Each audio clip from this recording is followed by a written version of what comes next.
Hi, this is Dr. Everson. I just want to welcome you back to English class. As you know, this will now continue as an online course in the wake of Hurricane Dorian. And I also want to give my deep condolences and loving thoughts to everyone in the Bahamas.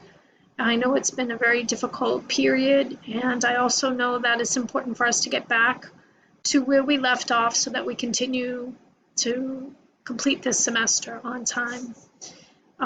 I will do everything I can to make sure that all the students are accessing the material, completing the assignments, and getting the direct help that you might need. So I'll be setting up some in-person meetings and workshops as needed.